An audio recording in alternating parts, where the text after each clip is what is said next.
Oui, à un moment où les scandales alimentaires se suivent, l'alimentation est souvent diabolisée, bien manger devient compliqué. Pourtant, il existe de nombreux aliments qui nous veulent du bien. Ce matin, notre invitée a enquêté sur ces produits bons pour notre santé et notre morale. Elle va nous dire quoi mettre dans notre panier pour garder ce plaisir de manger. Le livre s'appelle « Ces aliments qui rendent heureux ». Marie-Laurence Grézeau, bonjour. Merci d'être avec nous. Vous êtes experte en nutrition, journaliste pour Psychologie Magazine, Pleine Vie et Version Fémina. Et le livre paraît chez Michel Lafon. On peut vraiment être heureux en mangeant. Ah oui, je crois qu'on l'a oublié.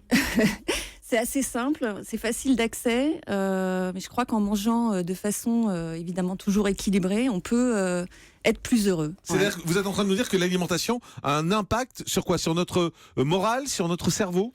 Alors c'est deux choses. La première, c'est qu'effectivement dans les aliments contiennent en eux-mêmes des nutriments qui vont avoir une influence sur la santé en général, mais aussi sur le cerveau.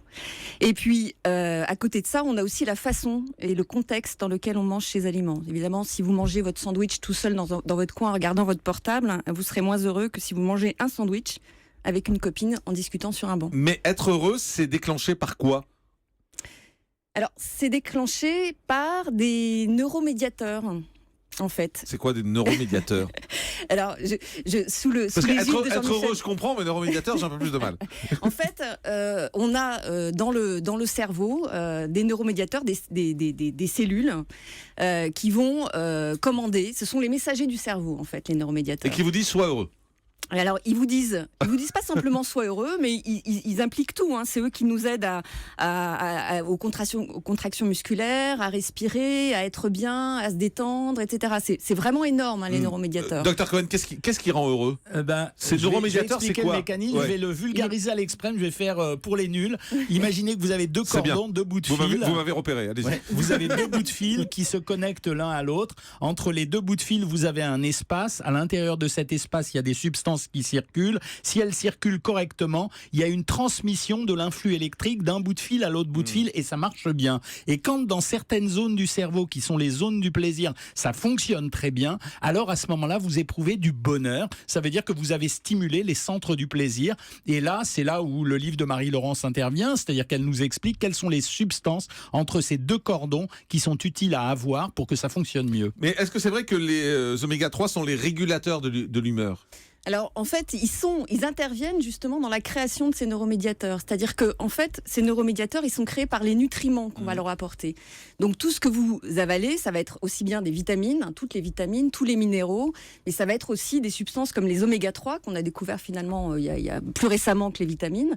Et tous ces éléments vont nourrir, en fait, vont se transformer et créer ces neuromédiateurs. Et ces neuromédiateurs, d'ailleurs, on a aussi découvert il n'y a pas longtemps qu'il y en avait beaucoup qui étaient créés au niveau cérébral, mais aussi beaucoup au niveau de l'intestin. Donc en fait, il faut faire. C'est pour ça qu'on a appelé l'intestin le deuxième cerveau. Il n'y a pas si longtemps que ça. Tout à fait. Voilà. Et on avait parlé, on avait fait une émission là-dessus. Ouais. Exactement. Alors je vous propose de prendre un papier, un crayon si vous êtes chez vous, et on va parler de ces aliments qui rendent heureux. Notez-les parce que ça peut être utile de les mettre dans vos repas, de les glisser comme ça, et puis de tester pour voir si c'est heureux. Alors je vais vous en citer certains et vous allez me dire pourquoi et comment ça fonctionne pour rendre les gens heureux. L'avocat, tout d'abord. Alors l'avocat, en fait, il contient de la tyrosine, mais aussi beaucoup d'acides aminés. Alors ce qu'on n'a pas dit, c'est que toutes ces substances, en fait, elles sont assez communes. Il y a des acides aminés, des antioxydants, des oméga 3, des vitamines, des minéraux, dans quasiment tous les aliments. Et ces aliments-là, en fait, vont se transformer. Pour l'avocat, c'est effectivement la tyrosine. C'est un acide aminé. On a longtemps dit que l'avocat, c'était gras. Ben oui, c'était pas très bon. Ça fait grossir l'avocat, non?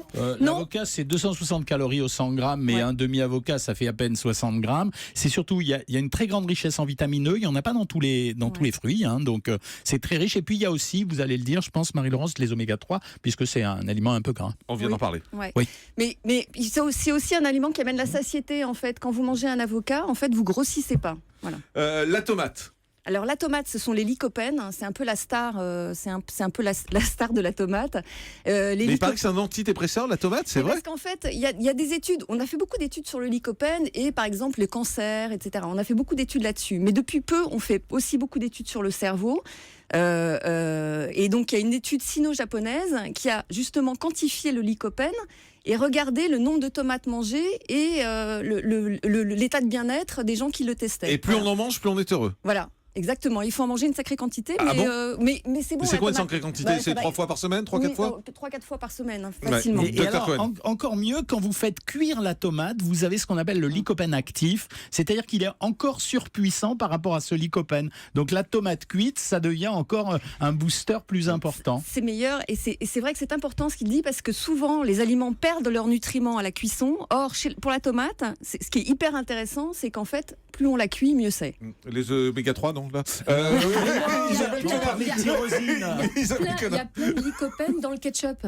Ah bah oui, bah Alors, forcément, mais- c'est de bah la oui. tomate. Non, mais Il y a plein de logique. sucre aussi. Alors c'est tout le Oui. débat, c'est tout le débat sur le ketchup, c'est-à-dire que le ketchup il va nous rendre heureux, pourquoi? Parce qu'il contient ce lycopène actif, c'est de la tomate cuite, mais en même temps parce qu'il y a du sucre et que le sucre c'est quand même, qu'on le veuille ou non, un outil de bonne humeur et c'est ça le débat qu'il y a avec les gens qui interdisent le ketchup aux autres. Alors, on vous rappelle, on a dit l'avocat, on a dit la tomate, maintenant on parle des choux. Alors les choux, j'ai un peu oublié. Il y a beaucoup de vitamines, de toute Ouais. façon, dans les choux. Et il y a C'est du énormément. du Le tryptophane. tryptophane, le fameux tryptophane qu'on va retrouver aussi dans la banane. En fait, le tryptophane se transforme en sérotonine. C'est aussi simple que ça. Pour résumer, ça pourrait être un véritable Prozac, quoi. Mais il faut en manger bon beaucoup. Il faut en manger en grande quantité. Et il est Alors, ce qui fonctionne, c'est juste la sérotonine, c'est peut-être la clé de toute Ouais. cette histoire. C'est ce produit qu'on va retrouver entre les deux fils de cordon dont je parlais tout à l'heure. Alors, il y a deux façons. Soit on empêche de la recapturer, c'est-à-dire si elle rentre dans la cellule, c'est pas bon. Donc c'est pour ça qu'on donne du Prozac, ça empêche la recapture de la sérotonine. Soit on en fabrique en plus et on donne des aliments à base de tryptophane parce que ce sont des précurseurs de la sérotonine. Autre élément, le sarrasin. Alors le sarrasin, en fait, c'est bourré d'acides aminés. Là, c'est pareil. Les acides aminés sont des précurseurs de tryptophane. Et en fait, on vient de le dire, effectivement, précurseurs de la sérotonine Non, on en aussi. mange comment ça? C'est quoi? C'est dans les pains? Ah, les C'est crêpes, super bon, le Ah, les sarrasin, crêpes, les crêpes de les crêpes sarrasin. mais- bretonnes. Ouais, mais on va pas vous faire des crêpes Mais tous on les jours. utilise. Hier, on a fait une dégustation sur le pain de mie. On a vu qu'il y avait plein de farines possibles, C'est dont ça, la donc farine c'est- de sarrasin. C'est les pains, Dans le les pains de mie. dans les graines, le sarrasin, ça Vous s'appelle mangez la des cacha graines, en vous Europe de l'Est. Donc, et vous pouvez manger. Oui, ça se mange un peu comme du couscous. Vous pourriez. Ça, Ah c'est bon un truc que vous Ça- connaissez pas. Vous Bah vous non, rendez compte? dites-moi alors, expliquez-moi. Incroyable. C'est une graine comparable au boulgour, au couscous, Au quinoa. au quinoa. Et en fait, ça peut se cuisiner dans l'Europe de l'Est. Ça se cuisine avec de la graisse d'oie et ça s'appelle la cacha. Voilà. Et c'est bon? C'est très très bon, oui. Ah. Alors c'est très bon parce qu'il y a de la graisse, Ah Jean-Marc. oui, donc c'est ça ça. nous plaît à tous les deux. Exactement. Mais sa culture est très écologique aussi. Elle revient en France, en fait, la culture du sarrasin, parce qu'elle est très écologique. Elle empêche, on utilise très peu de pesticides aussi dans la culture de cet aliment-là. Et j'ai vu alors cornichons et fromage. Fromage, je comprends, moi ça me rend heureux instantanément Oui, quand ouais. j'en vois, mais cornichons et fromage, c'est En bizarre, fait, non? là, c'est la catégorie, c'est une catégorie des aliments fermentés. Alors, les aliments fermentés, comme la choucroute, par exemple, en fait, ce sont des aliments qui fabriquent des probiotiques. Alors là, c'est pareil, je laisserai le docteur Cohen expliquer exactement ce que c'est que les probiotiques. Oui, ça c'est notre grande erreur des 15 dernières années. C'est-à-dire qu'on a beaucoup critiqué ces produits qui étaient les probiotiques, qui améliorent la fermentation intestinale, qui contribuent à augmenter la flore intestinale. Et on s'est rendu compte que cette flore intestinale, elle avait un intérêt pas seulement pour l'intestin, mais elle semblerait agir sur la mémoire, sur le bon fonctionnement du cerveau, sur la bonne humeur. Et donc tout ce qui va être fermenté, tous les produits fermentés deviennent maintenant positifs. Donc c'est la grande réhabilitation des produits fermentés comme le lait fermenté, le kéfir, comme Mais ça fait les grossir yaourts les fromages fermentés. aussi, c'est Ah, pareil. ça dépend comment vous les prenez. Par exemple, hier, là, on va parler de ma petite Avec du famille. pain. On va Allez-y. parler de ma petite Ouais. famille, c'est-à-dire le camembert est un produit à 274 calories les 100 grammes. C'est-à-dire Waouh. que c'est pas riche, c'est pas tellement riche. Une entrecôte c'est 200, le saumon c'est 200, c'est pas tellement. Oui, mais on mange pas un camembert entier. Enfin, Ah bon Mais c'est surtout, il faut dire une chose, c'est que le cerveau n'aime pas les régimes. Ouais. Voilà. Donc si vous le frustrez trop, de toute façon, il compensera sur des aliments autres et sucrés et parfois ceux qui font. Alors, on a grossir. parlé des avocats, on a parlé de la tomate, on a parlé des choux, on a parlé du sarrasin, on a parlé des cornichons, on a parlé du fromage. Dans un instant, on va également parler du chocolat, parce que tout le monde a en tête le chocolat. Est-ce que c'est vrai? On a des questions d'ailleurs. Tiens, sur les chocolats, on les prendra au 39-21. On va continuer à vous parler de ces aliments qui rendent heureux, puis on parlera de la célèbre banane de Thomas Soto. À tout de suite sur Europe.